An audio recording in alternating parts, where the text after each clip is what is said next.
doing a salt tasting is one of the most important things to do to get someone interested in this product.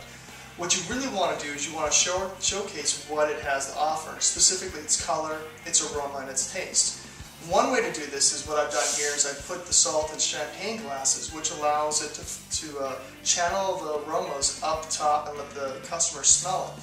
I've also placed it in small white ramekins so that you can easily pinch it to taste it.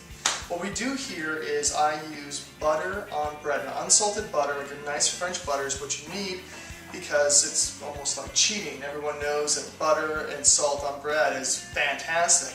But you really want is a vehicle so the salt stays in the mouth long enough without all you're getting is a huge flavor of salt. So what Aubrey's going to do is I'm going to have her come through and she's going to look at the salts, she's going to pick them up and smell them. Since 80% of all your tastes come through your nose, she's going to smell the salt, and if she's interested in trying one, she's going to take a little piece of bread and some unsalted butter, and she's going to put that on, and then she's going to put a little pinch, because it is still salt no matter if it's chocolate. And then she's going to try it and let me know how she thinks. Alright. Okay. Do you want me to go left or right? It's up to you. It's up to you. So what we have here is this is the chocolate salt, this is the olive, this is serrano pepper and lime, this is hazelnut, pinot noir, and then chardonnay. So what you should do is you pick up the glass and smell it. Very chocolate. See, as omnivores, we spend most of our lives smelling food before we ate it because the last thing you want to do is stick something in your mouth that could kill you. So your nose is the real big indicator if you're going to enjoy this or not. Lots of butter or just a little? Just enough, yeah, just enough. That's fine. And then a pinch of salt. More? This thing actually feels kind of moist. It's a lot. Yeah, It has a different texture than what I'm used to. Right, because it's got when I do it with the chocolate, it still contains some of the cocoa oils and butters and everything else. It's not as sweet as I imagined it.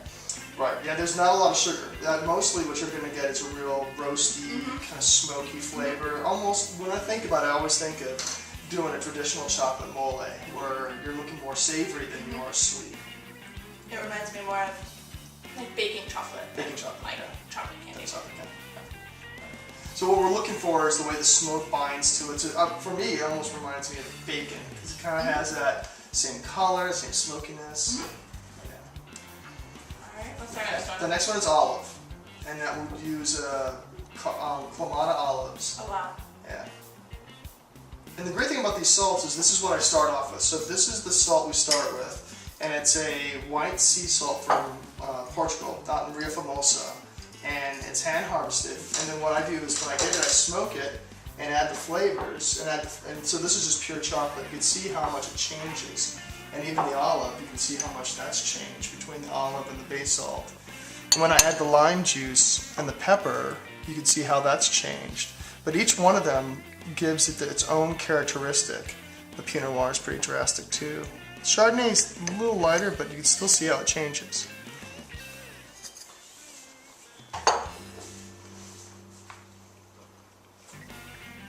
With the olive one, I do get a little bit more salt. Just that traditional salt flavor. But I feel like the aroma is what really kind of carries that one over. It's just so, not even like olive oil, just straight olive, like from the bar in the supermarket. Olive. Really good there.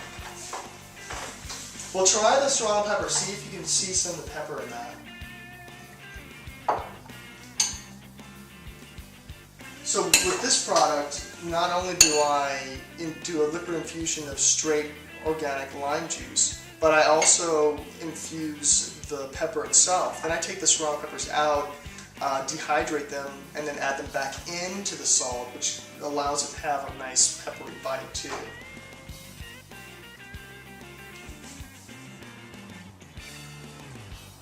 Definitely. Yeah. A little peppery. So this is the best way to do it. So if you were to, if someone was curious about how to do this, I do salt presentations at wineries. I do them in grocery stores. I do them in private homes. A lot of times people ask me to come and they have a party. It's amazing how popular salt is. So we do these kind of tastings, and that's available to you to do as well. But it's a great way to showcase and get people an opportunity to actually taste and smell what this product is all about and how artisan it really is. The more you're able to talk about it, the more they're able to try it, the more people will understand how important it is. I'm bringing out the hazelnut. Alright. I like this, you can actually see the hazelnut in it. Yeah, and that's another one of the products that I actually leave in there too. So I take the hazelnuts and I make an infusion of hazelnut and water, and it gets infused into the salt, and then I roast the hazelnuts in the smoker and then bring those back into the salt so they actually keep some nuts into it. No, the hazelnut, the important thing I do with the salt hazelnut is I actually, to prolong its life, because hazelnut oil will go rancid even in salt, is that I will refrigerate it after I use it. Everything else can stay on the shelf for a long time, but hazelnut still has those oils, so you want to be careful with those. Now the Pinot Noir and the Chardonnay are, for wine drinkers, these are fantastic. I mean, 'cause you definitely get the aromas, and what I love about it is the colors too. So when you get that little rosy pink, it's really pretty. And the Chardonnay is a lot more subtle, so you do get some of the oaks, and you do get some of the wine, but you do get a lot of smoke along with it. Yeah, I love this one. It's a little bit more subtle.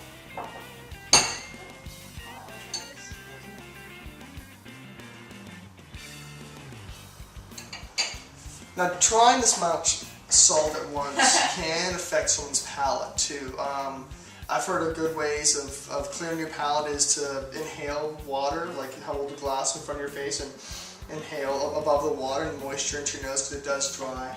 But you just want to make sure that the portions are the right size. If they put too much salt on it, the biggest mistake I have is people saying, oh, chocolate salt, and they just throw a ton on there. It's still salt, that's the whole thing. It's not, even though there's got some neat flavors and colors to it, if you put a lot on there, it's gonna taste like a big brick of salt in your mouth. And you really don't, what you want to do is you want to get those little nuances, those little characteristics of flavors and stuff. The Pinot Noir one is it's almost delicate. Yeah. I like that flavor a lot. Well, when I make the infusions, all the alcohol, of course, gets cooked out of it, so what's left is just these very delicate wine notes. And traditionally, pinching salt is the preferred method for getting salt. You don't want to, you can use a little spoon, you can use little pinchers, you can use a salt shaker, but pinching it is more traditional than anything else. So that's what we do, and it's really hard for you to contaminate it. So this is the great thing about this when you come to a table, and which we'll show later on, is when someone comes in, because obviously we come in and have dinner with them in a minute, is when she sits down and she sees maybe not even this many salts, maybe just 3 salts, and that's what's on the table. There's a conversation right there. So her first words out of her mouth isn't what are we going to eat, it's going to be what is this? And so there's a whole conversation about, well, this is chocolate salt. Of course, that brings off a whole other conversation of chocolate salt. What do you do with that? So there's having this as a perceived value, focal point of a conversation is a great way to start a dinner. It's a great way to have friends over, to introduce them to something new when it comes to food. And we're all kind of jaded. We all watch the Food Network. We all know who Zimmerman is, and we all know who Bobby Flay is, and we all know these guys. And so we're kind of jaded about food, but this is a way that you can bring something to them that they're not familiar with, and it's something that's that they can use in every single dish that uses salt. Yeah, it's so really accessible. Yeah, very accessible. It looks quite different from anything we're used to. That's right. It's probably, and salt is the most used accent to food. From brownies to shrimp, we use salt.